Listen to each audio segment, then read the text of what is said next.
ছোট বৌদিরা ভূতের ডাঙায় খেয়েছে প্রথমবার। কে কে? তো জিজ্ঞেস করি।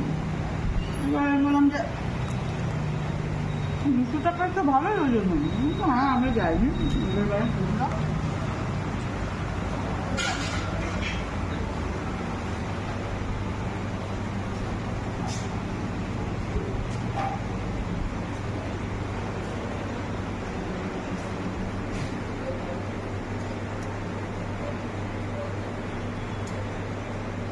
রাজকচুরি বানাচ্ছে কাকু।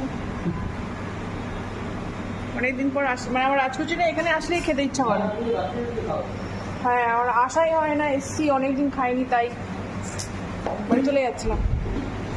তোমার মা মনে মনে করে।